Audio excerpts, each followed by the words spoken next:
Thank you very much. Right, what do I say? I don't know if some of you saw me when I spoke at Stoke. I spoke about things that, you know, sort of we've got this corporate governance, and a lot of things didn't seem to add up. And I couldn't understand why everything seemed to be becoming a company or a corporation. Well, now I can explain it, because the nice thing about what I do and the people that surround me is that everyone who comes to me gives me a little snippet of information. It doesn't matter who you are or what you're talking about. And that's why I'm going to ask you today to listen to what people say. It doesn't matter what they're talking about, whether you agree with it, listen, because this is about communication. That's what a community is about. It's about communicating with each other. And that's the only reason I'm stood here today. I haven't got a clue why I'm stood here, and I don't know why you've come, but it's just the way things work out. So, just accept that fact and crack on.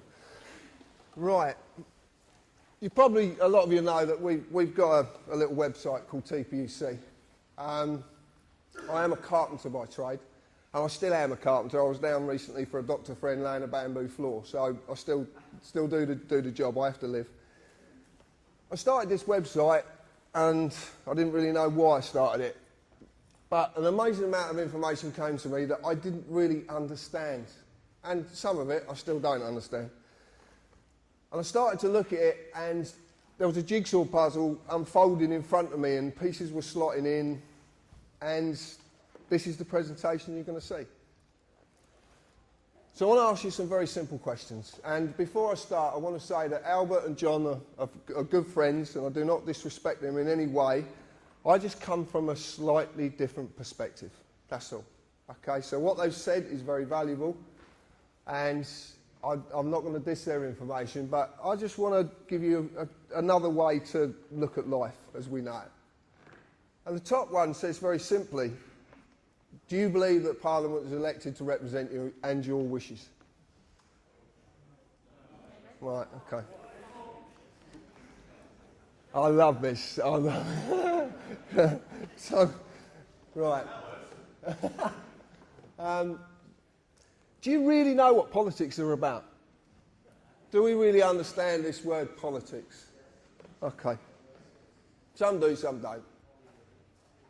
Do you know what Acts of Parliament and statutory instruments actually are?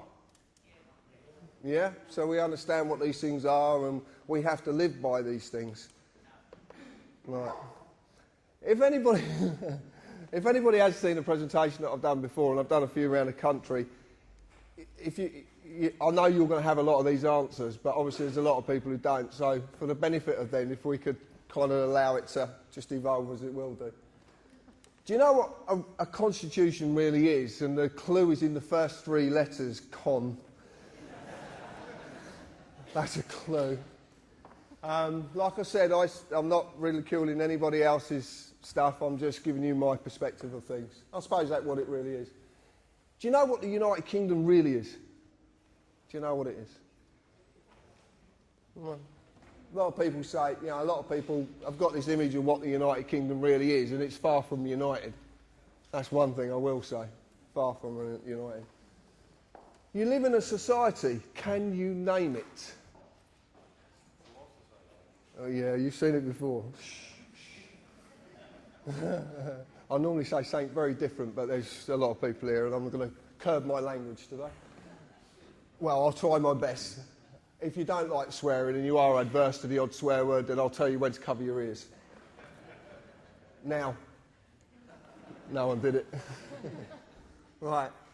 Are the police doing their job properly? And it's a shame because I met two CID officers yesterday who were very, very pleasant indeed. Maybe they were pleasant because they realised I knew the game, but it was an interesting conversation. Do you believe we have courts of justice? No. And this is the last one that a lot of people stumble on. Do you believe you're a person? That's really good. That's really good. That's the key to this. That's why it's underlined. This is the key. The word person, persona, the character, the mask. This is the key to everything. And a lot of people do believe they are a person. And it's said, you know, I ring people up and the answer phone says, the person you're trying to contact is not here at the moment. I'm not trying to contact a person, I'm trying to contact a human being, or a man or a woman. But, you know, there you go. Members of Parliament. A good friend of mine, that some of you might know as the anti-terrorist, thank you, he deserves everything, yeah. He told us a little while ago that the Members of Parliament were actually a company. Now, I broke the words up because Parliament actually means two words, which is talk and lies. It's talk in French and Latin for lies. So it's talk lies, acts of talking lies. But he said they're a company. So I don't really believe anything that people tell me, so I look for this information. And what I want to tell you today is not to believe a word I'm saying. And if you really do, if you class me in the so-called society we live in, I'm a tattooed carpenter with a Cockney accent. You know, would you believe me? Right. So look for this stuff yourself. Everything you're going to see today is factual. Absolutely factual. You can go and find this, bar one little bit that I'll explain later. So they're the directors of a company and they've got this company number. It's that UC number there. That's their actual number, their company number. And because they are a company and it literally is orchestrated, they will keep going in the same direction. It will never ever change. It's never changed and it never will change because it is orchestrated. A lot of people don't know that Tony Blair, Margaret Thatcher and John Major have something very, very significant in common, bar being prime ministers. And that is their cousins. And no one seems to know this. If you want to see this, go and get a copy of Kids Trivial Pursuit, because it's one of the questions. There's little snippets everywhere. Everywhere. You just got to look. The Members of Parliament are not the only government department that are a company, a corporation, and the big question is why, and that's what I'm going to lead you into. I don't know if anybody's seen this, but this is the new company's house. This is a company called Dewport, and they're based down in Bristol. A good friend of mine, Chris Lees, knows this company very well, and they are the new version of Company's House. As you can see, there's a lot of the UC numbers, but the Members of Parliament quite clearly are on there. House of Commons as a company. That's what you go on Company's House to search for, companies. We use another website which we've had a lot of dissing about. A lot of people have attacked me about it because we use Dun & Bradstreet. I want to tell you a little bit about Dun & Bradstreet. Dun & Bradstreet is the leading business world's credit reference agency. It has about 160 million corporations on it worldwide, and you can check out, if you want to do business with these people, you can check them out. You find out if they're creditworthy, if they've got county courts, whatever. Pay the bills in time. And the Members of Parliament, again, are found on Dun & Bradstreet. I used to show Gordon Brown and David Cameron as being companies, but this is the most interesting one. This is Alistair Darling, MP, who happens to be a diplomat. Now, Alistair Darling MP is a trading name of the Labour Party. So the Labour Party trade in its name with diplomatic status. If you understand diplomatic status, that means that certain laws and legal positions can be circumvented. They can actually get round things. One of the things that they did get round, one of the things that they hid, was this information here. We recently did a bit of work and looking into a company called Consignia Customer Management Limited. And out of the blue, someone contacted us who could supply us company credit reports, free of charge as well, which is even better. So he said to me, tell me the company and I'll get you the report. Okay, fine. So we put him to the test. And lo and behold, we did it with Consignia. Now, Consignia is a PLC, it's a private limited with share capital company, and its company status is it's non-trading. And it hasn't been trading since the 4th of the 11th, 02, which is very, very interesting with some information I'm going to give you in a little while. It's a part of a group of 35 companies under its ultimate parent company, the Secretary of State to Trade and Industry. Now, there's a few implications with this, including 2 foreign companies, as you can see up there, including as well 10 Royal Mail companies, the holdings, the pensions, everything. It's all held under this company, under this ultimate parent company, Secretary of State of Trade and Industry. Who was the Secretary of State of Trade and Industry? Mr. Darling. Now, I find that quite interesting, that a government position that is meant to be paid for off of taxpayers' money, off of your hard-earned money that's taken away from you, is the ultimate parent company of a group of companies. But it's meant to be a government department. So what's going on? But it gets deeper than this. It gets even deeper. Because we started to look at the post office, and someone sent us this information just recently, and it actually turns out is if you're on the dole and you get a gyro, you generally have what's called a post office account. A lot of people remember these post office accounts, you get the little books. Well, the post office accounts now are owned by JP Morgan Europe Limited. Now, we've had this confirmed by HM Customs and Revenue. They've actually confirmed that that's absolute fact. So you have a foreign bank now that owns part of the post office. Very interesting. But what's even more interesting is that a non-trading company, since the date I gave you, is trading as TV licensing. TV licensing takes $3 billion a year off of you to a company that doesn't exist, that's part of the Secretary of State and Trade of Industry. Things are not right.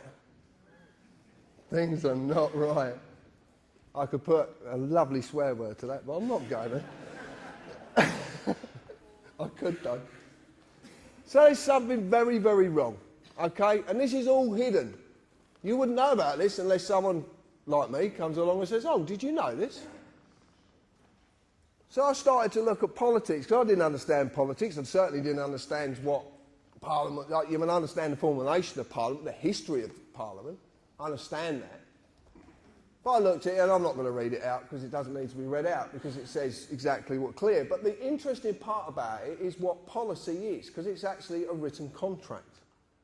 And it's the contracts that are the most significant here. They're the most important part of this. Because what you live in is contract law. You live in the law of money. They call it the colour of law, the colour of money, but it is basically contract law. That's what you're living in. But it's done via deception, because you just don't know. So when you look at an Act of Parliament, which becomes a statute, which is primary legislation, which in turn is enacted and enforced by statutory instruments, which is secondary legislation. Council tax is a prime example. There's thousands of examples, but council tax is one that sort of hits home with people. Because people I know, you know, when I was speaking to a lady in a garage, and once she'd paid the council tax and all the bills, she actually had £20 to feed her child and herself every week. Now, there's something very wrong there, very wrong indeed. And the government said to her, well, if you quit your job, we'll look after you and pay the tax. But because she wants to go and do a job, she is penalised and survives on £20 a week. Most of you spend more on that when you go out for a meal. Just brings it home. It brings it home. So council tax is a statutory instrument. You can check this out for yourself. Go on the OPSI site. Enacted on the 1st of April 1993 under its primary legislation, the Local Government Finance Act 1992. Now there's a little trick goes on with this. It's quite clever. Because if they put an act through, which they did the Terrorism Act, is a classic example, terrorism, well, I'll talk about that in a little bit later, because something very significant about it. When they put an act through, they don't have to enact every part of the act. And have you ever read these things? Oh, dear. They're mind-boggling, absolutely. But they don't have to enact it. What they do is, they sneak in a statutory instrument every now and again and enact part of an act. The reason they do this is because once they put the act through, they don't have to put it back through Parliament. It can just be enacted under a statutory instrument. So what you live under mostly is statutory instruments, but you just don't know what they are. Because in all the definitions I could find, and I've searched everywhere to find this because I want to prove myself wrong, because that's the easiest, but it is a created, written, legal contract. It's contract. That's the point. I'd like you to remember that because it's going to come back a little bit later on. So I looked at this so-called society that we live in. And I looked at the meaning of society, number of persons united together by mutual consent, which is very important, in order to deliberate, determine and act jointly for some common purpose. My friend Mr. Gerrish, wherever he is, will be enlightening you on this later. But society basically really, all it really means is the socially dominant members of a community. The people who actually say, I'm better than you because of my position, because of my status, because of the clothes I wear, because of the way I walk. Unbelievable. They really do believe it. I remember watching, me and my partner Hev were watching, what were we watching? Some Parliament thing, which was quite hilarious, because it's just like going to the theatre. We were watching it, and Hazel Blears was in the panel afterwards, and she said, I've got a lot of respect for the ordinary people. And I piped up, I'm about to swear, I piped up, who the fuck does she think she is?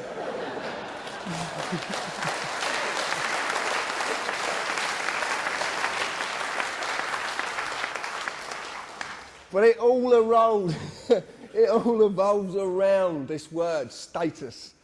And there is no mistake that statute comes from the word status, I promise you. But I'll go into that a little bit later. The common purpose of our socially dominant members of our community is to maintain their social dominance off your backbone. And that is what's happening the world over. Okay? Doesn't matter, people tell me about New World Order and all this, and there's, yeah, okay, you believe in what you want to believe in. There's nothing, I can't tell you not to believe in nothing, and it's not for me to do. All I'm saying is the socially dominant members of the world want to maintain their social dominance, and the only way to do that is to keep you enslaved. And slavery is a harsh word, but it is the truth. And it's not about colour. It's not how we look, how we speak, or what we look like. Everybody in the world who is not the socially dominant is enslaved. But they are as well, and I'll explain that in a little bit. So we've got the socially dominant members. This is simply the Law Society. This is the society you belong to, but as a man or a woman, you're not a member. And I'll explain. So I looked at contracts. An agreement between two or more persons. There's that magic word, persons. That creates or modifies an existing relationship. There must be mutual consent by all parties. Otherwise, the contract cannot exist.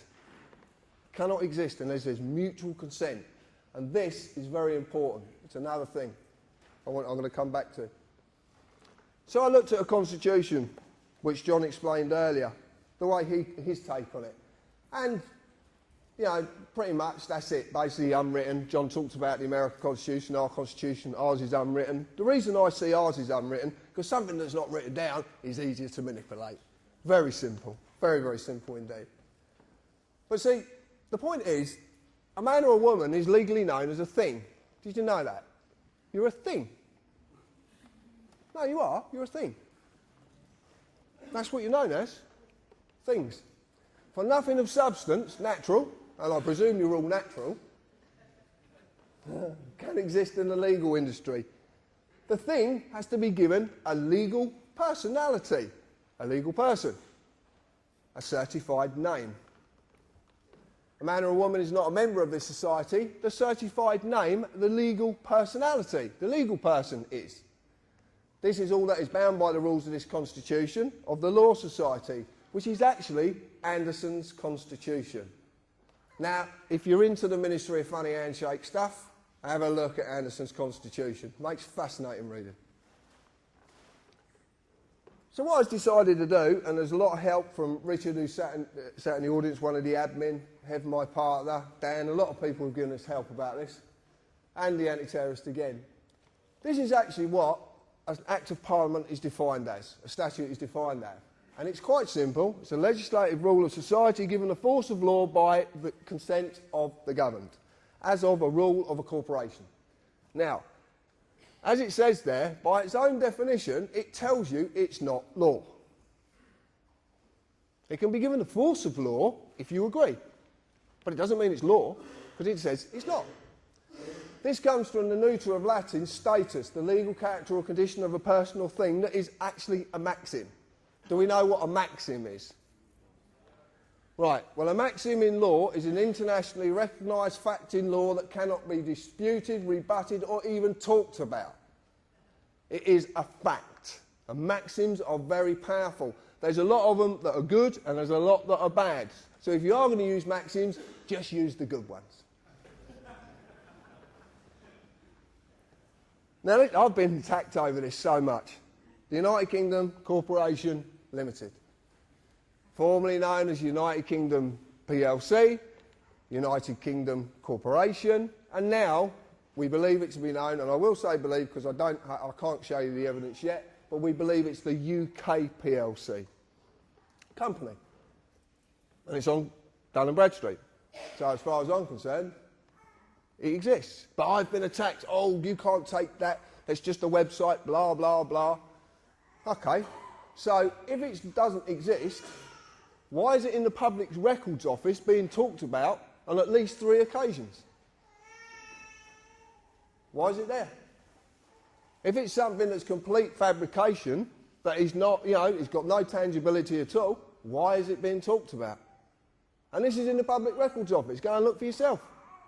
You can make an appointment, go down there and look.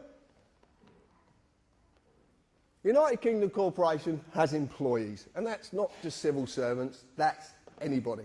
Anyone who has a national insurance number is an employee. And I want to ask you a very simple question.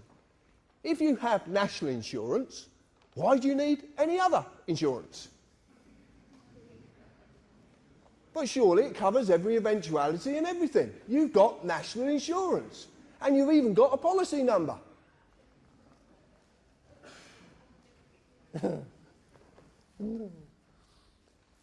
Company policy of this corporation required me as an employee, which I was, to pay tax and follow all the legislative rules of that corporation, in this case, statutes, Acts of Parliament. As in any company, if I break the rules, I'll be disciplined under that company's legislation, which I have been many, many times.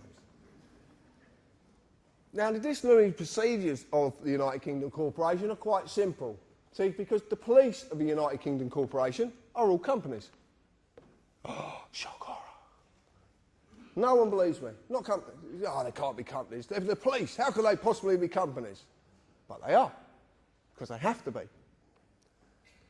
As corporate policy enforcement officers, their job is to enforce the rules of the corporation. They're kind of divided in two, because they have a common law duty, which is the oath of office, which Albert's talked about, and other bits and pieces. And then there's another side to them, which is a corporate side, which is very interesting. All the courts in the United Kingdom, including the highest court in the land, are companies. Every single one of them. And they have to be. If I break the rules, I will get an invite to their place of business to discuss my punishment. And as I've said, I've been many, many times. Many times. Except they are not inviting me. I just thought they were. As you do. And it even seems the highest court in the land, which is... Thank you. House of Lords. Why is the House of Lords a court? Come on, John. The House of Lords is a court because originally, and it actually still stands to this day until the 1911 Parliament Act smashed it to bits, but actually the original system was that any legislation coming into this country had to go past the judiciary. Correct, John? So, the House of Lords was the judiciary. It's part of the judiciary. It's actually the highest court in the land. But it's a company. Exactly the same. All companies. I want to talk about my friend here. And I modelled this on a very dear friend of mine, Mick Reed. And I've got quite a few friends in the police force who I kind of got to know when I was young. Now, I modelled this on Mick because this is how I remember the police. And I know a lot of people in here will remember these people. They're few and far between now, but they do still exist. You just have to try and get through the other part to get to this. But they do exist. So we got this policeman. And when I was growing up, I was a pain in the arse to these old boys. And one particular, I grew up in a village and we had a copper on a push bike, which is not very clever. You know, especially when you're driving motocrossers across the field, you know, he can't really keep up. He did try, bless him. He did try. But his name was Bob Searle, a lovely man. But Mick could have nicked me 100 times, but he knew that nicking me, because I was very mixed up when I was a kid, he knew nicking me would not solve the problem. He knew what I needed was help. I needed to talk to someone. So he used compassion, he used friendship, and he used discretion. And John talked about this a minute ago. This is what a jury holds. It's called discretion. This is why nullification of a case can be performed by you, because you can go against a law or a corporate act policy if you believe that policy to be unfair in them circumstances. This is called discretion, and this is what these men and women have, discretion. It's a very, very big part. Duty under the common law of this country to serve and protect and uphold the law. There's a massive difference between upholding the law and enforcing something. I'm not going to say law because it's not, but there's a massive difference. But people just don't seem to realise there is one. And these were there to serve and protect us. Now, I've heard people say that women have been on the streets and they actually in fear because of a police presence. Now, surely, if their job's to protect us, you'd be all right with the police being about. You'd be quite happy. Oh, the police are there. Fine, I'll just crack on. They're there to protect me. Now, oh no, they might nick me for something. Because we're all in fear. And now, we got better coming. We got better. So we're frightened of these people now. But they're there to serve and protect us. They're there to help us. So what comes along? The Gestapo. And these are the Gestapo. Yeah, man, they're getting more like cyborg. They have actually cameras on their head. Have you seen the cameras? The cameras, yeah. So, yeah, I mean, they're actually taking films of you while you're talking to them and stuff like that. But these are the Gestapo. They are dressed to intimidate.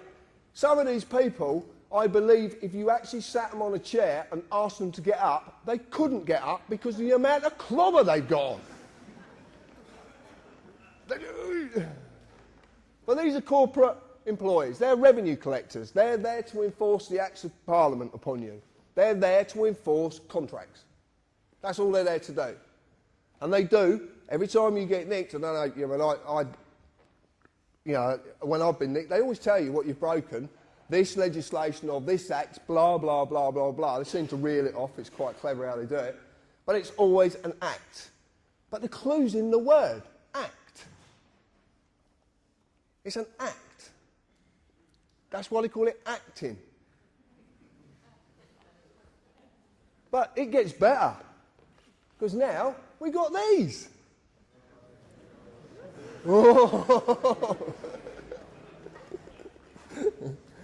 There's a great story about this one. I'm not going to tell you, but there's a great story.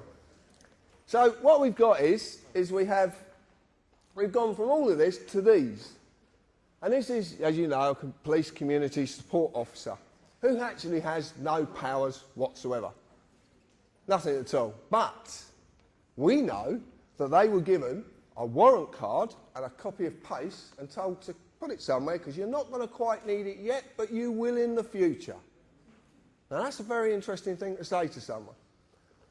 They definitely are a corporate employee because they hold no oath of office. Absolutely no oath of office whatsoever. So, the way this country is structured is, unless you hold an oath to the Queen, to the Sovereign, then you have no authority. And how it simply works is this. The Queen is the highest authority in the land. because she's a representative of our sovereignty, because we're actually the sovereigns. We didn't do it, but we invest that into the Queen, and then everyone who's taken authority has to have an oath to the Queen, i.e. the judiciary, the police, MPs, the Lords, all of them. They have to have an oath. And this is why these people are on the streets without an oath, because this is to get you used to people who can't have any authority, having authority under a corporate banner for a very, very specific reason, which I'll lead into. Now, I want to explain something, because people actually say to me, you're against the police. I am not against the police in any shape, form or fashion. I just want them to do their job properly.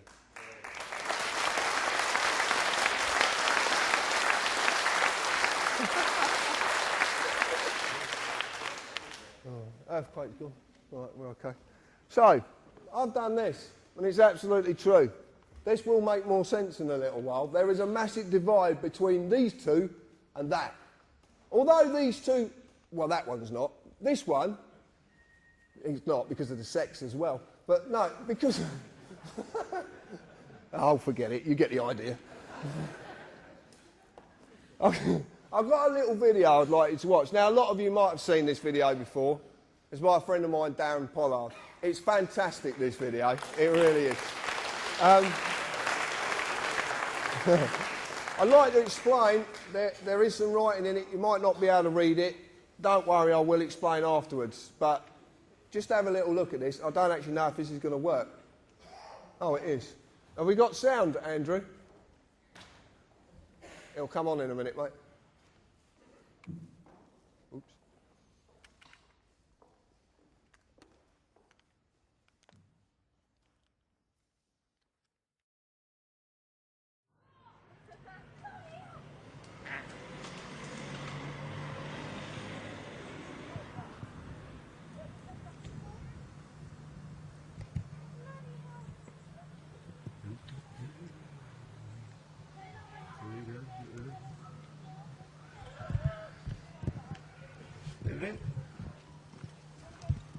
Put the camera down for Can I help us, you? mate. What? Can I help you? Put the camera down for us. What? Whoa. I'm in my own garden here, mate. Okay. What, you come bursting down? Filming the police? It's not an offence at all. It is, sir. No, it's not an offence at all. No, I'm a filmmaker, mate. I know the laws. I've been doing this for years, mate. I film the police all the time. It's not an offence. Okay. We're telling you. What section is it an offence under? Okay. It's an offence, sir. What section is it an offence under? I'll find out for you. If you can switch the camera off. No, I can't switch my camera off.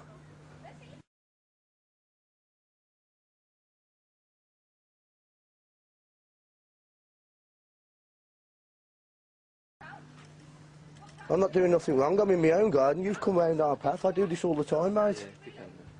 Get this in order for yourself.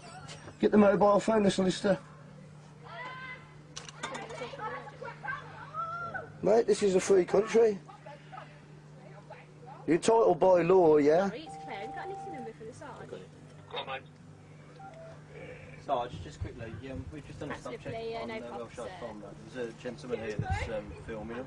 Yeah, he's in his own garden, minding his own business, and the police have just come over here intruding on my privacy, my liberty, my freedom. It's not illegal. I do this all the time. I film the police all the time down here. I film the inspector at the meetings, mate. I think you've got it long. What's your name? Sorry, sir.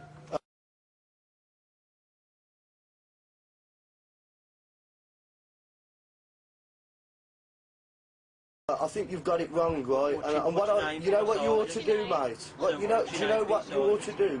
If you don't like me filming you, you do what I do. You go to see the MPs, yeah, and get them to bring it up in Parliament so they can change the laws. But don't come and harassing me over it. What's your name? Sorry, sir. It doesn't matter who I am, mate, you know. Okay. You're number 58. You know.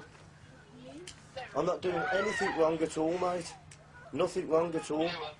You just took it on your own head to come over and harass me, you know. This is England, mate, you know. Yeah, it's from 58, sir. This isn't communist China, you know that, mate, don't you? I think it's terrible what you're doing here.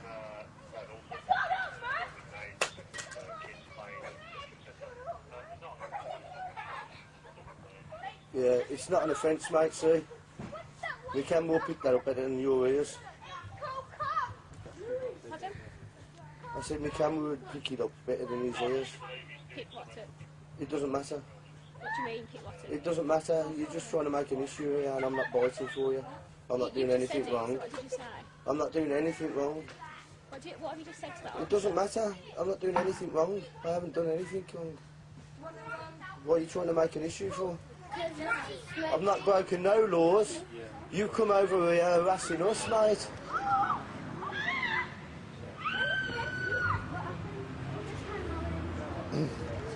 Thank you. Have a nice day.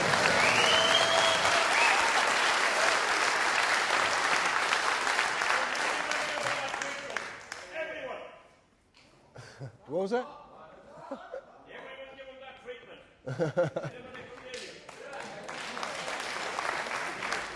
Right. If you don't, if you didn't quite get it, what's actually going on there is the fact that 2 police officers were trying to enforce something that didn't actually exist. And they had to radio their sergeant to find out if it existed or not. And they were told it didn't exist. So they had to stroll down Darren's path and hold their heads in shame. And I have it on good information that male police officer has been passed down quite a few times and he hides his head. I know Darren doesn't lie, so I've got no reason to disbelieve him. But there's something very key there. And the thing is that when these people actually pull you up, for whatever they do, whatever you've done, or whether you haven't done anything, more to the case, excuse me, that drink's repeating, ask them. Because most of these people, when they're doing what they're doing, they don't actually know what they're doing. That's the point. They make it up as they go along. The classic is now, do you know you can be arrested for answering questions? Actually asking questions. You can be arrested for it. Friends of mine have been arrested for asking questions. And it's called, what's it called? That's the one, yeah. Obstruction of a police officer in his duty. Now, I'm going to ask you something. Arresting people is meant to be in the public interest. So who is their duty to? Because if they're arresting people for asking questions, it's certainly not in the public interest. So, they have a duty, but a duty to what? Might be a question you might want to ask them sometime. Another thing is you'll notice as well, when they knew they were losing, the lady officer decided to pick a fight. Over any issues you could really find. Any issue at all. And this is the point. And the classic was said, your name, your address. This is powerful information they need. They need it. I will explain this in a bit. But Darren did something. And he did something very, very significant in that video. And it's something that a lot of you possibly could have missed. When that officer said to him, "Can you put the camera down?" he said, "No." And did the officer pursue it? No. One of the most powerful words in the world. It's one of the smallest words in our vocabulary and one of the ones we're so frightened to use. Just say it. No. That's what it's all about. It is. Greater Manchester Police, Essex, Kent, Surrey, Dorset, Lincolnshire, Staffordshire, Cleveland, Merseyside, Warwickshire, all companies. City of London, companies. All registered as companies. They are all companies. This is some interesting information that come via one of our researchers up in Lancashire. And I did find this fascinating. Lancashire County Council, this is not a city, this is a county. Counties are big places. So it's a county council, not a local council. Was incorporated under that IP number, which happens to be 666, which I found quite interesting. Dear, oh dear. I'll leave that one for Brian. You can see it's a registered address, and it was completely dissolved on the 25th of January 2008. This is the county council, completely dissolved. All assets and liabilities of Lancashire County Council were transferred to another company called the Blues and Twos Credit Union. And guess who owns the Blues and Twos Credit Union? This company is Lancashire Police Headquarters. Huh? So we have a police headquarters now owns a county council? Anyway, you know, it's a bit mind-boggling, this one. So anyway, Mike has been fighting council tax and doing quite well at it as well. So he rang up the FSA down at Canary Wharf and had a chat with a lovely girl called Maria, who actually was quite happy to depart quite a lot of information. And Maria said to Mike, well, you shouldn't really be paying council tax to them anymore because they don't actually exist. So who are you actually paying?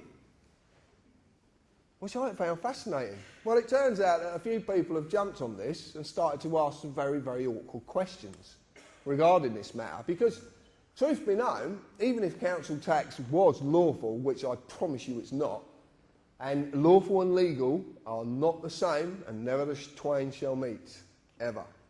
And I will explain a little bit about that. Everyone who's been paying since that date is entitled to a refund.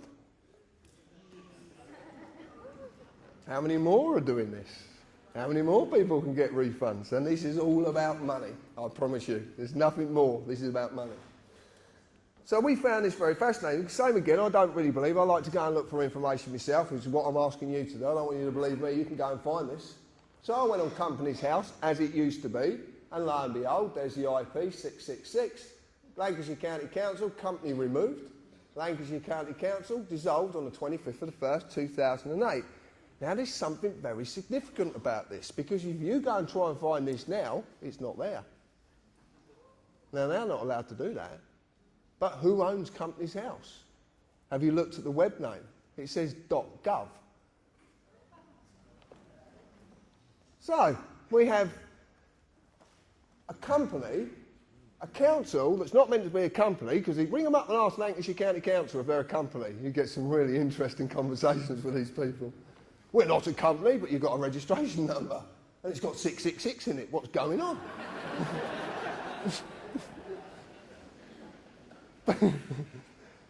See, a company can't have any authority. I'm going to explain this later, why companies and corporations can't have authority. They can't.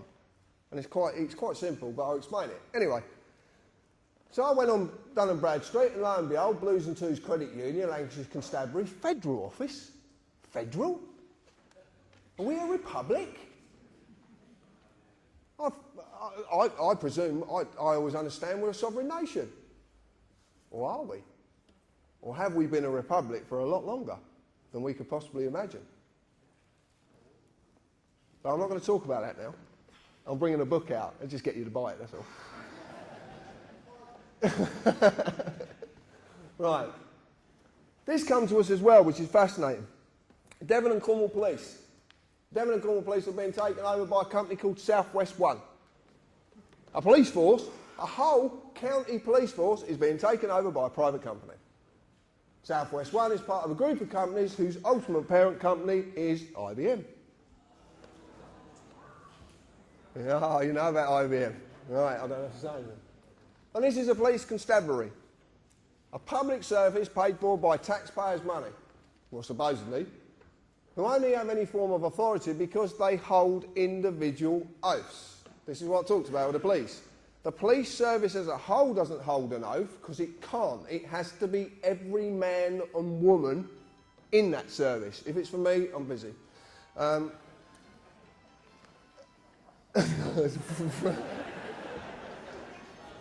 shouldn't do that. I do that every talk, and I shouldn't do it. Right, sorry.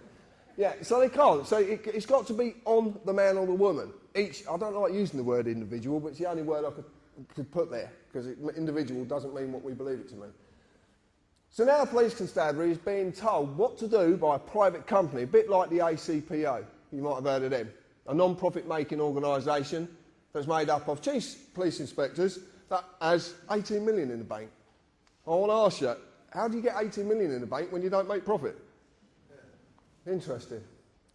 But this company's not only telling them what to do, and what happens to the oath of office. As a corporation can have no authority, for a morte main cannot hold an oath. A morte main is two words, it's dead and hand. Companies are known as, corporations are known as morte mains, dead hands. They're dead. They do not live, they do not breathe, they are not natural, They are dead. So there's something very wrong. Corporations can have no authority because of mort main.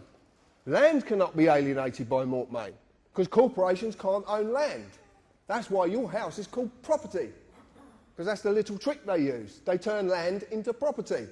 But property is a corporal inheritance, which basically means it's not visible and can't be seen. You just don't know.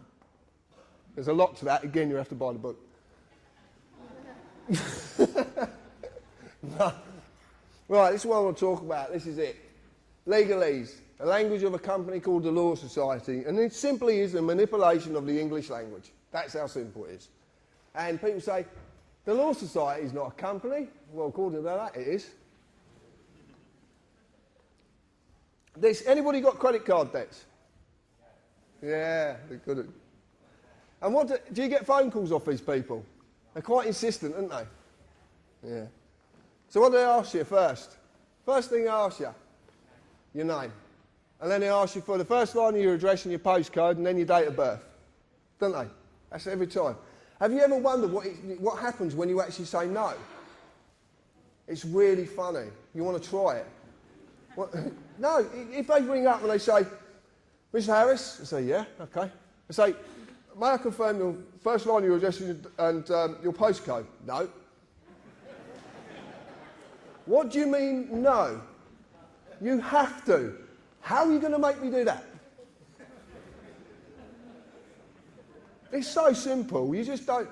Hello, Mr. John Harris? Yeah, hold on, I'll get him. Crack on. And I'm going to. I'll tell you now. Hello, Mr. John Harris? No, he's in the loft. He's deaf, dumb, and blind, so you're not going to get a lot out of him. And you'll get that in a bit. But this is it. Right. This is called joinder. It's very simple.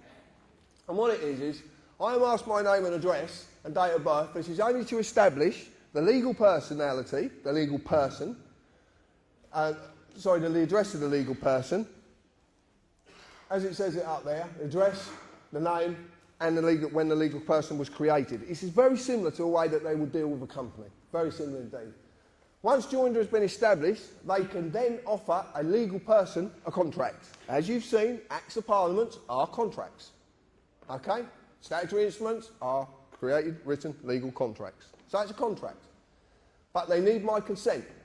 So I am asked to do So I'm asked every time, you can see this on the bottom of the police forms, my friend in the audience, Morris, will confirm this. What did it quite clearly say?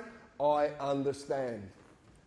Okay? You're asked, do I understand? Then I would sign one piece of paper, if not more, to say that I am the legal person, and as the legal person, understand. But this is deception. And basically, understand is synonymous with the word stand under. You want to check this out? Black's Law Dictionary. There's 8 versions of it. There's probably a 9th one coming out. But so stand under. It is a legal requirement that you understand, but not that you actually understand. I'm going to put that into English. It's a legal requirement that you stand under their authority, but it's not a legal requirement that you actually fucking comprehend what's going on.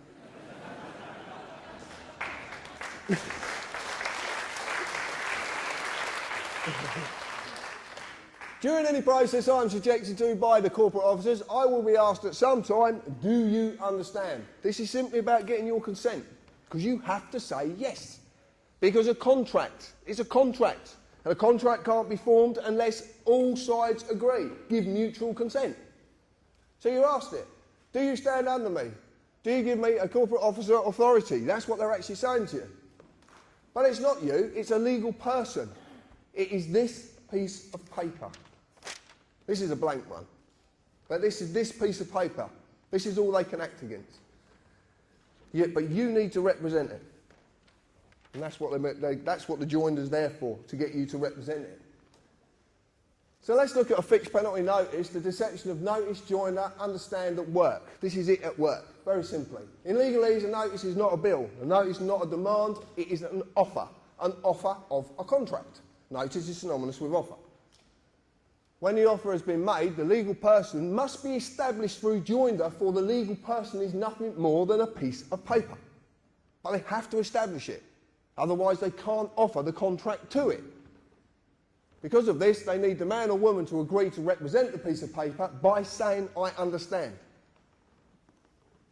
Fixed penalty notices are the same as all and any statements made. They are simply self-perpetuating contracts. They perpetuate themselves. It's completely deceptive. I'll show you how it works. It's not very clear. If you look at the top there, it says penalty charge notice. So it's penalty charge offer. Okay, so it's an offer of a penalty charge. Then you get all the bullshit, right? And it is bullshit. And it says notice to owner, blah, blah, blah, blah, blah. And it even says there, the person. So they're even telling you what they're acting against. They're telling you. They have to tell you. They go around here, and then you've got this magic little box here. Because what you do is, you tell them who the legal personality is, you tell the address the legal personality is at, you put the postcode, and if you're stupid enough, you put a daytime telephone number. And then you put a signature to say, I understand. Self-perpetuating.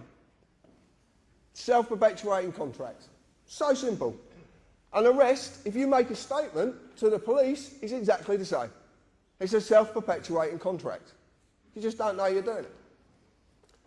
This is a bit of fun more than anything, but we got a problem with this because we think Val's suffering with something because you can't actually sign a signature 3 times the same. Because half these people don't even exist. I don't know if you know this, but this is a trick of the corporate world. I had a letter come through, well, not to me, to someone else, from a company, a solicitor's called H Legal. And the signature said, H Legal. So I'm going to ring them up and say, can I speak to H Legal, please?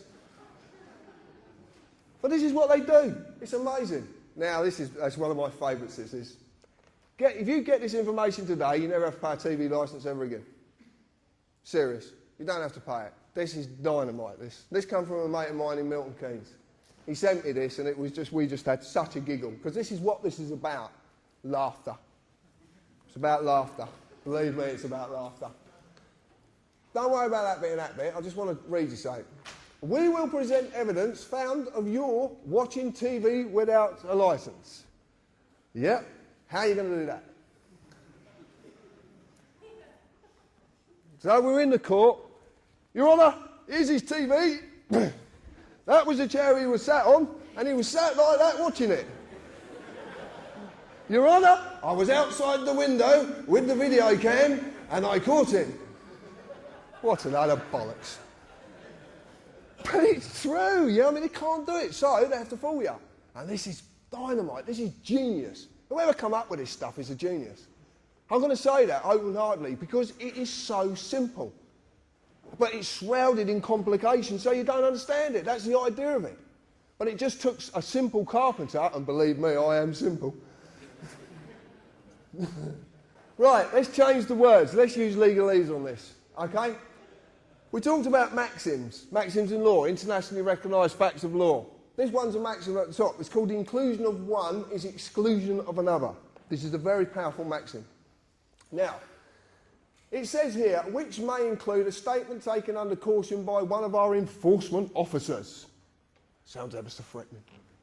Shaking your boots. But if you legalise this, you'll find that must is synonymous with may, so in this case may becomes must, which says which must include a statement taken under caution by one of our corporate enforcers.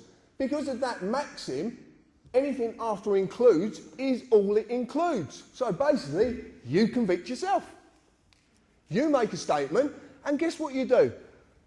Name, address, yes, I was watching television, blah, blah, blah, and you sign it at the bottom.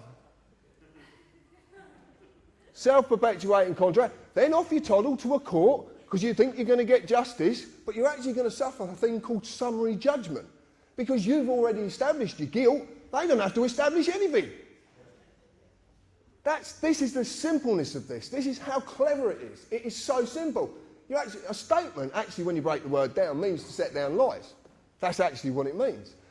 The point is, you've been conned.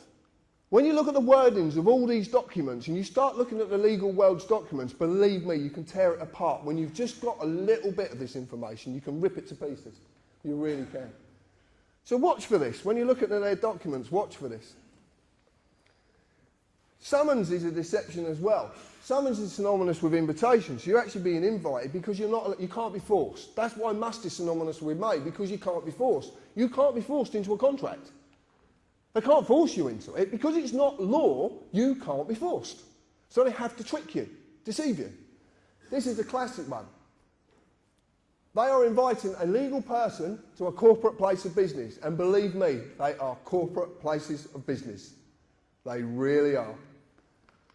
The legal person is just a birth certificate, a piece of paper. So if they ask you to go to court next time, send them the birth certificate and tell them to crack on.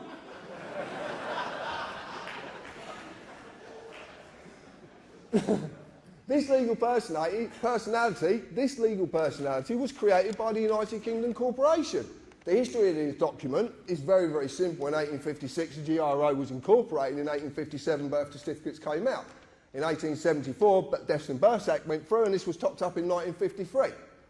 This is it. This is this document. Okay? All contracts, by the way. All contracts. So this is what they're inviting. They are using deception, as every magistrate's court is a trading name of a company called the Ministry of Justice. And there it is, the Ministry of Justice. But it's on Dun & Bradstreet, so it can't be real.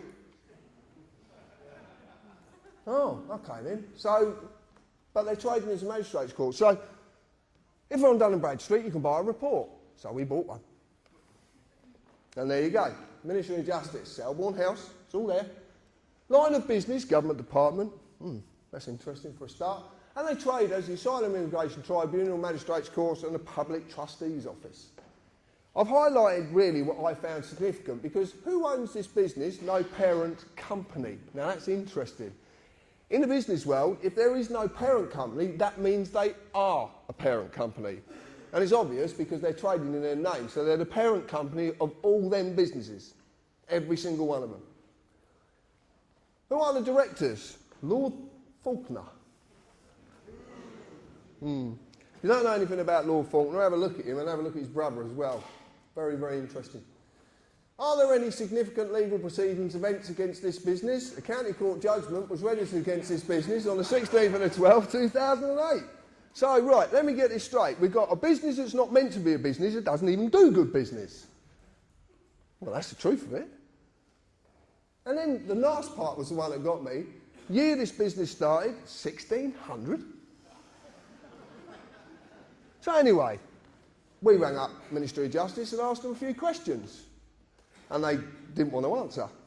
I ring up Parliament, they'd get really snotty on the phone with me. I'd ring up Buckingham Palace as well, they don't want to talk to me either. And all the House of Lords, they're very interesting, these people. But I checked this out with Dun & Bradstreet, and we had this checked out, and it turns out their stuff is completely factual.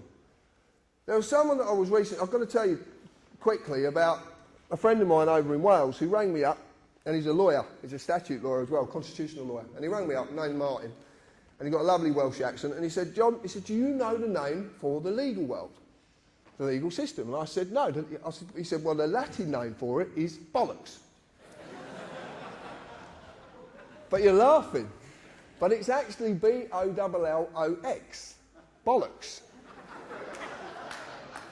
And bollocks means to set into confusion. Aha! So he was right, he was just leading me along a path, and I laughed just the same as you do. He's given this to someone, a barrister, who's looked at this, and there's been a few people looked at this, and it actually turns out that these people have come back and said to us, if this document is legit, which it is, and if you want to see a copy, I've got a copy in there, so I'll pass it round, I'm quite happy to. If this document's legit, this country has been lawless for 409 years.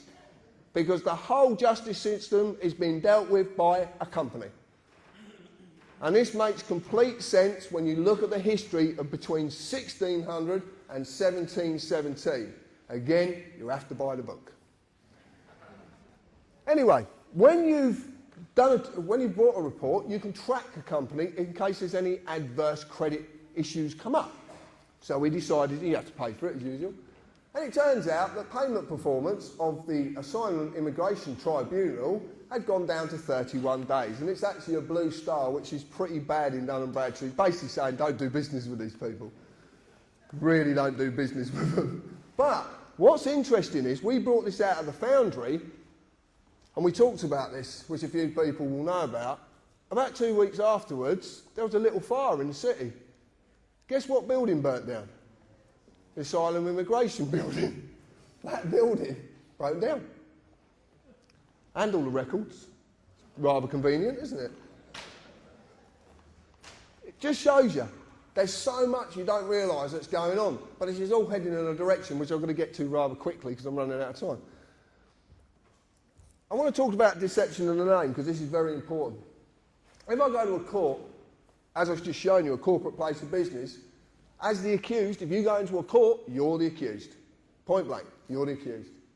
I would be asked to confirm my name. They even would presume to know who I am. The reason they know who I am is because I would have been an idiot beforehand and wrote a statement. So my name is on the top of the statement. So simple. And it is the full name entered on my birth certificate, the legal person. Mr. and the titles are just the legal status of the personality. And I've never been asked for that. I've never got asked for it once. But who is the accused? The legal person, the name on the birth certificate. So when they ask for me, my name, they are talking to the legal person. Not me, but why? If you understand any of this, this is the only slide I would have to show you. This is all I would have to show you. I'm going to grab this. Right. Legal is in form only. This stuff, pieces of paper. That's all it's about, pieces of paper. Nothing else, nothing more. Law is about us. We're natural. Okay? Words of substance, words of nature. So if you look at this, legal is in form only, person. A man or a woman is a substance of words of nature. Legal is the antithesis of moral or natural. It's the exact opposite. Nothing can exist in the legal world unless a piece of paper says it exists. That's its legal personality. So when they ask for my name, they are not talking to me, the man, because as a man, I cannot exist in the legal world. It's so bloody obvious. I can't exist in it. I'm a thing. Unless I've got a piece of paper to say what I am. You don't know what he is. Where's the piece of paper? It's true. I can. So as you can simply see, they're actually talking to this piece of paper. But you're not told this. And there's a specific reason you're not told this. This is the easiest way to break this down. Natural law and common law is actually meant to be a mirror of natural law, and natural law basically is two simple values, harm and loss. That's all it has to be, nothing else. Covers every eventuality. So you've got natural law, that is actually me. That applies to me. Acts of Parliament statutes, the statutory instruments which I've shown you, contracts that only apply to the legal personality. But because that's just a piece of paper, they need me to represent it.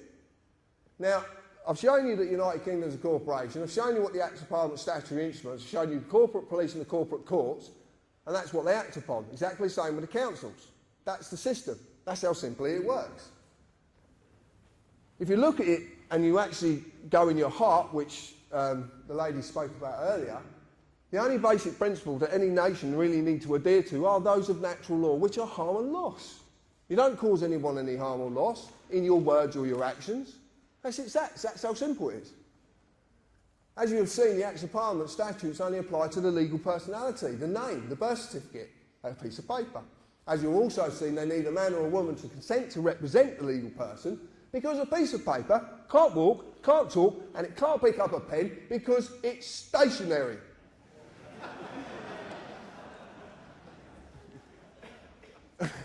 But it is, isn't it? Yeah, it is, yeah. This thing can only do something when I do something with it. Look, I'll put it over here and I'll call it. Jump!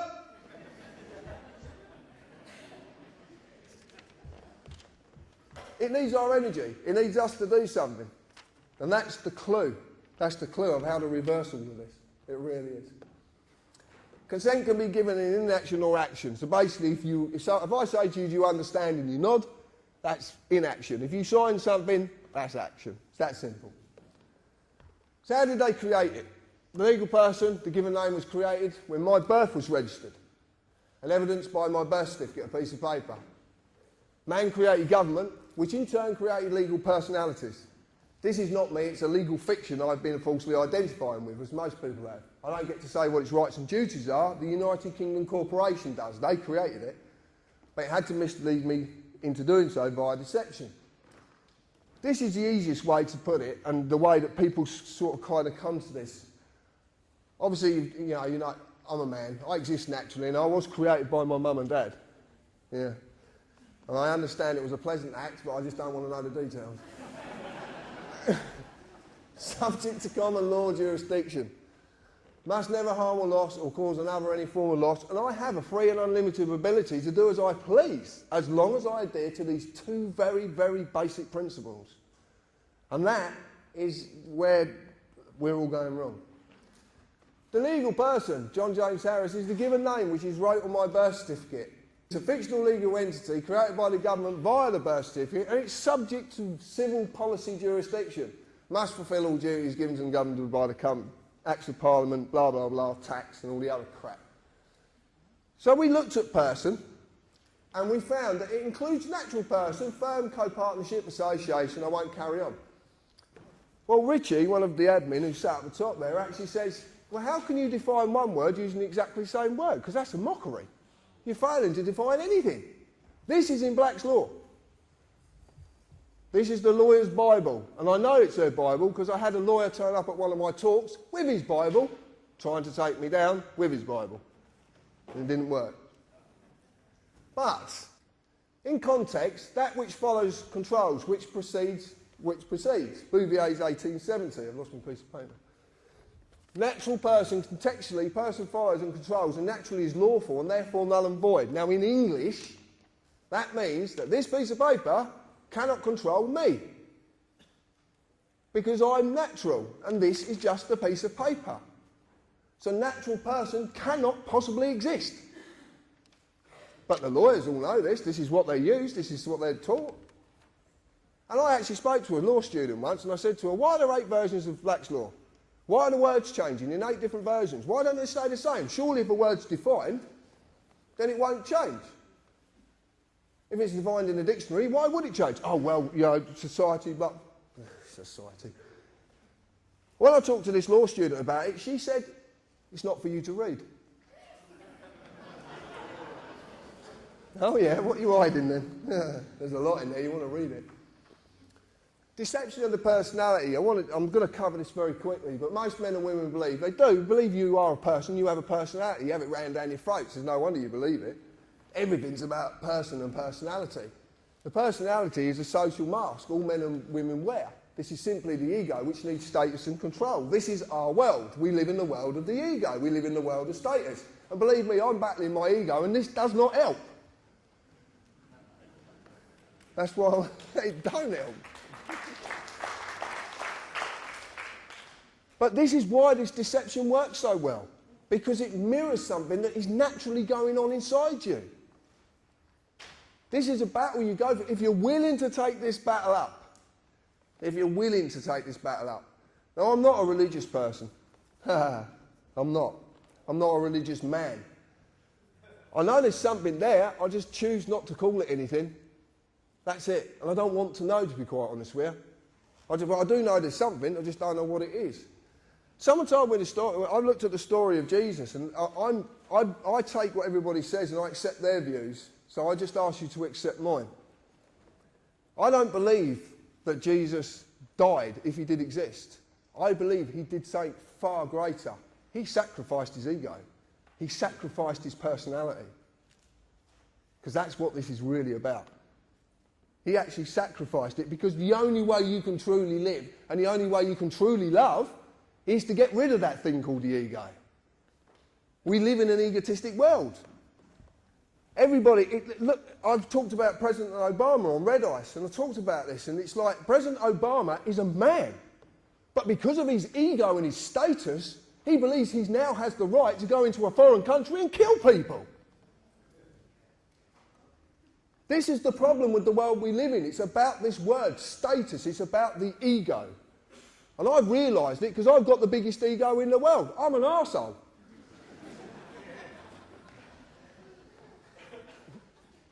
I just don't talk shit. It's true. This is absolutely true. It preys on our need for betterment and status. It's a need for control. This is what we want to control every situation. If our ego's not right, it goes into overdrive. I've seen it, the battle of the egos on the forums. It's incredible. Every time you have an argument, it's not a man and a woman or two men or two women arguing. It's the egos who are arguing. The best way to do it is shut your gob. Shut your gob and the ego can't take over. It might be screaming at me, "You're right." Argument over. It's not bad to be wrong. I'm quite often wrong. And as a man, I can make a decision any time I want to change my views. Because I can. And that doesn't make things bad. If I can't change my views and learn from my mistakes, how the hell can I evolve?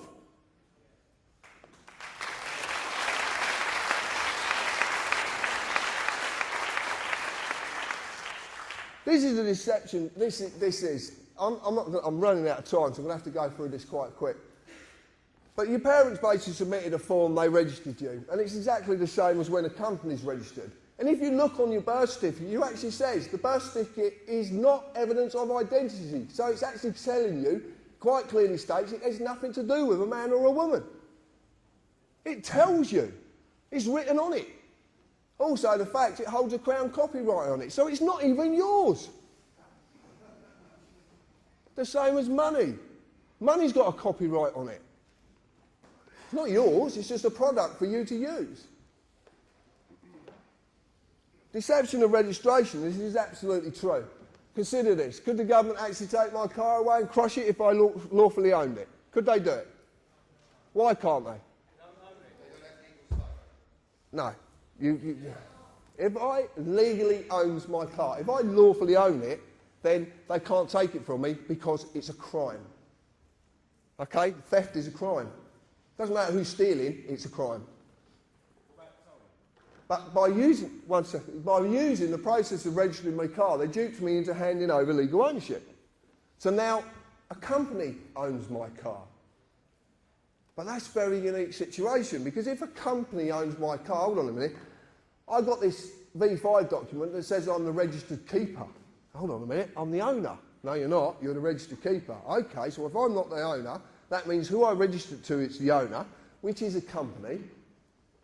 So, that's very interesting. So, this works with your children exactly the same way, exactly the same. And they are, see? Car is legally owned by a company, Department of Transport, Traders DVLA. All I'm going to say to you is, if you get a parking ticket that says it applies to the owner, send it to the fucking owner.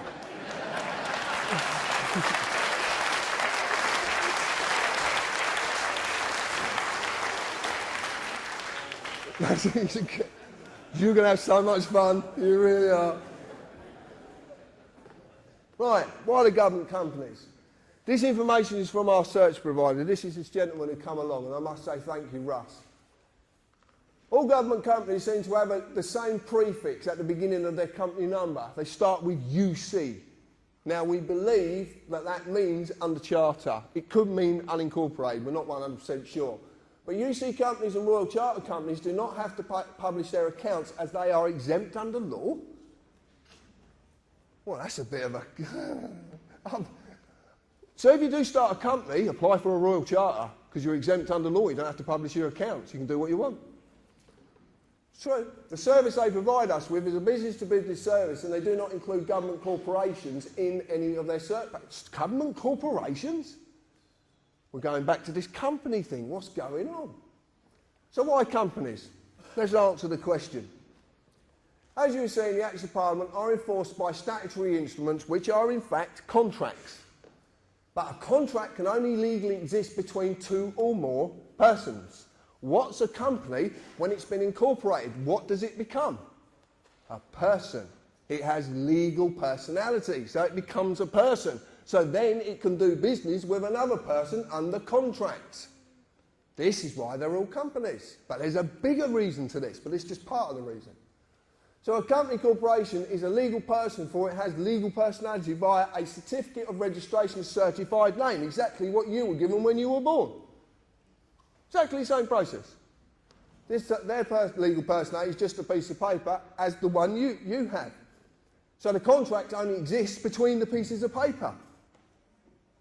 But they're the person, so the contract only exists. But obviously they can't communicate. So they need us. That's the trick. You cannot exist in the legal world, so it doesn't apply to us as men, women and children because it cannot exist. Legal industry, and it is an industry. Believe me, they don't like it being called an industry, but it is an industry. So the contract simply cannot apply to us. So what is going on? John talks about Magna Carta. I've got a slightly different take on Magna Carta. Just slightly. And I just want to run you past it. Magna Carta 1215 started the process of the separation of power. It's called devolution. Away from the sovereign to a parliament of barons on the pretence that that parliament was set up to represent the people and to protect them from tyrannous sovereigns.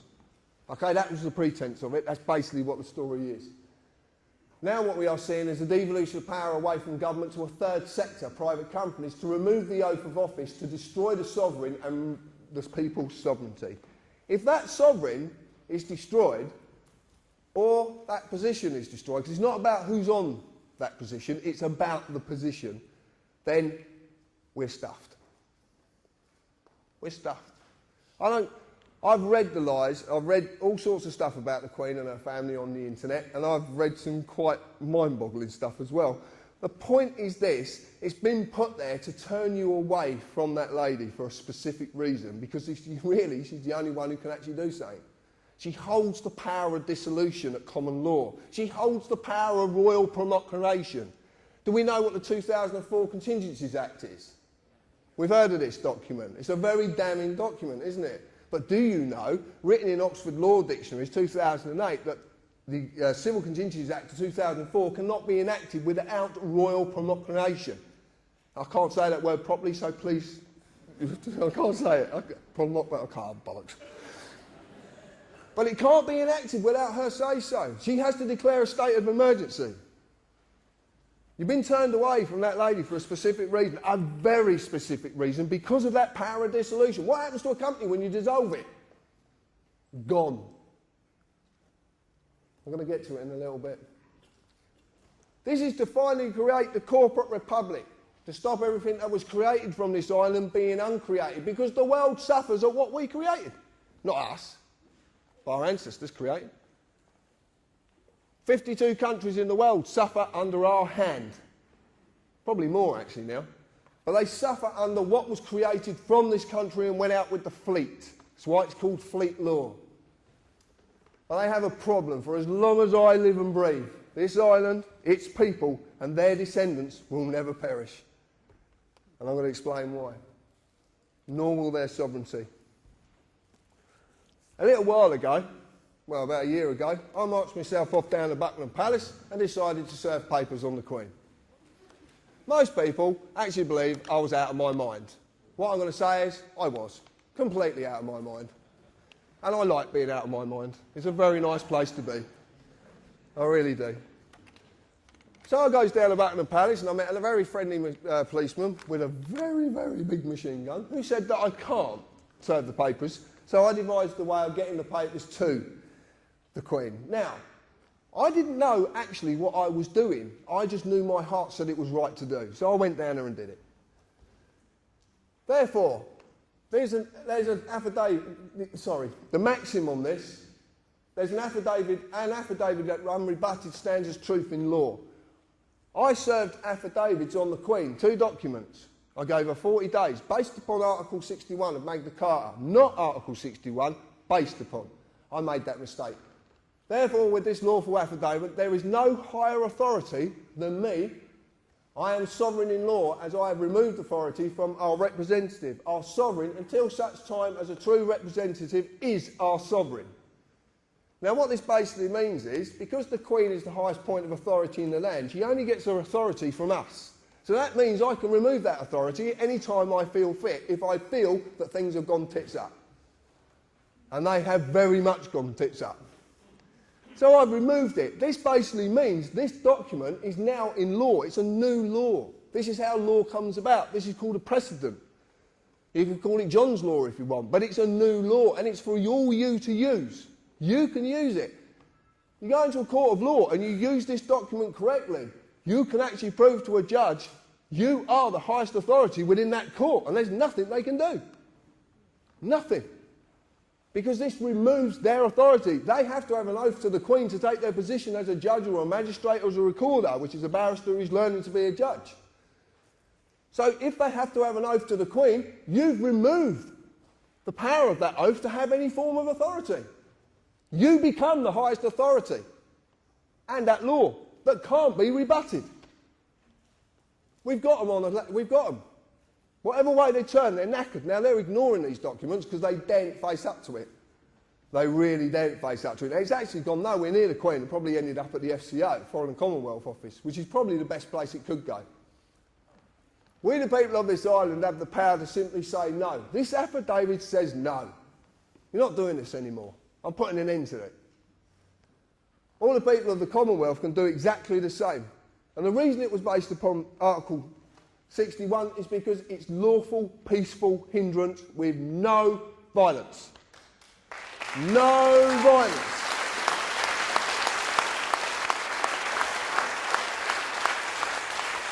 Someone said to me, how would I deal with the MPs? I'm going to tell you this. Order 635 brooms, because they will be sweeping the streets they thought they used to own.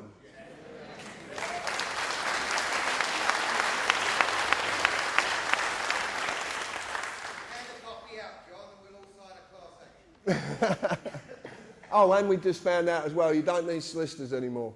3 people can do this. Just 3 independent people can sign any affidavit. So we're even going to stop the corporate body having their money. Okay? So you don't need solicitors. Come and see TPC members or go and get your friends together and you can sign these documents and get them off. You don't exit the system. You don't do anything. All you're saying is, this is what needs to happen. We need to reclaim the sovereignty, and this is how it's done. This is the clue. This is it. This is what you can use. Once you understand what we're doing, you have to have a certain amount of gumption about you to do this, and it takes a bit of strength to do it. The lady said earlier about having courage. I don't see it as courage. I just see it as using your heart to allow you to deal with situations and not your mind. Your heart will deal with everything peacefully. Your mind will enter into the ego and, lo and behold, things will happen. To survive without money is nearly impossible in the world we live in. But that does not mean just some of us are enslaved by this product. It means all of us are, everyone. And that's the key. My daughter said to me, she's 13 years old, she said, Dad, if we're in debt, print more money. And that sparks that, because I love the way that kids do things. They just see everything so simply. And the interesting part is, it's true. If you have the power to create money, why would there ever be debt? And if there is debt, it's there for a reason. So what we decided to do as a bit of fun, if you might want to do this sometime, a little while ago, we started to write of what with a question mark. And we're sending them back. Just a bit of fun. But you could add, and also as well, there is a copyright, so it's not yours. It's nothing to do with you. It's just sort of product for you to use. Money is everyone's lifeline. Money is not a valuable commodity. You are, because of what you do, the work you do for that money. Because without you, this whole country would grind to a halt. It's so obvious. It is so obvious. Okay, it's what Gandhi did, basically. Exactly what he did until 1946. The only way that you will do that work is to be promised to receive money for that work, because you need it to survive. And most people do only survive. They do, simply. You know, there is a lot of people who are fortunate enough not to just survive, but there is a very, very good amount of people in on this island who just survive. And that's very sad, because my one belief in my heart is that no one should have to pay to live. No one. Companies and corporations only exist because of money. The money they receive from you is simply their lifeline.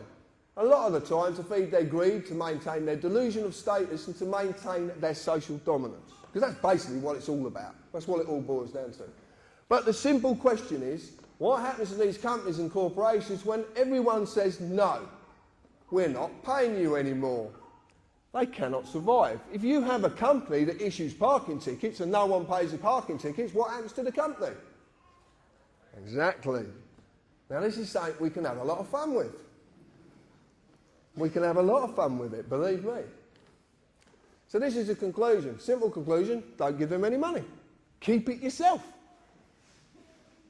And you can use so many tricks. There's so many things that I do. It's so funny. And it is about fun. Lawful rebellion. Deny their lifeline. This is what I do. And I just simply do this every day. I peacefully resist all claims against me by refusing to represent that piece of paper. I've just done it with the debt collectors I showed you, and that's what I said to you. Because it's a piece of paper and mine's in the loft and it's deaf, dumb and blind, I tell them it's in the loft and it's deaf, dumb and blind.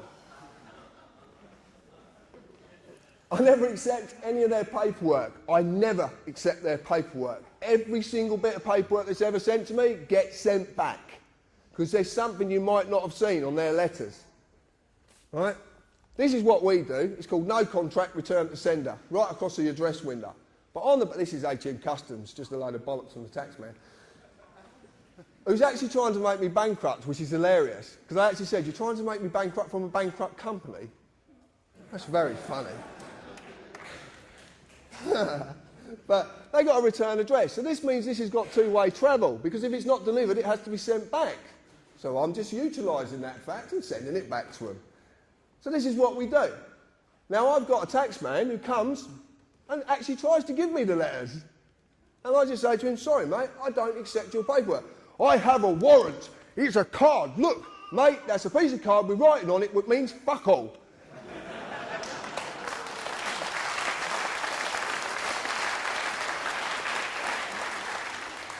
You learn this, you can have a lot of fun, but you got, and you do. So funny yesterday with two CID officers. They said to my partner, you have to sign this. I said, no, you don't. And he says, actually, he's right, you don't have to. It's true. I never accept any of their paperwork forms, and no one can make me accept them. No one can make you accept anything if you don't want to accept it. I send every letter back simply saying no contract, return to sender. If I get pulled up by the police, I only say as little as I can, and I prefix everything, the person. The person. Okay? Because you're not talking about yourself then. Contract doesn't exist unless paper changes hands. That's it. You've just been duped into it. I never sign anything, and I'll never write a statement, and I'll never have one wrote for me. And there's again, they can't make you do this. I deny them, period, any of the lifeline they so desperately need, which is money. I will never, ever give them a penny, and they know it. Lawful rebellion, which is what I basically started a year or so ago. Every man, woman and child on this island are sovereigns. In fact, everybody in the world is a sovereign. You're sovereigns in your own right. A sovereign nation, but we are only this as long as we have a sovereign to invest that sovereignty in. A line in the sand that cannot be crossed. No king or queen or government have the right to rule us. They are there to represent and protect us. Nothing more, nothing less, with no greater dignity than anyone they protect. No greater dignity.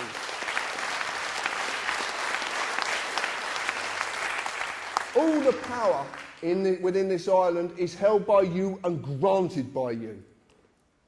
Everything that is wrong can end when you will it to. Everything can end when you will it to. We must allow for that line to be drawn in the sand once more. This is lawful rebellion. That is that line. We have to draw the line. Us. What have I done? Nothing more than realise I can say no. And I am going to say no, and everything's going to be okay. Thank you.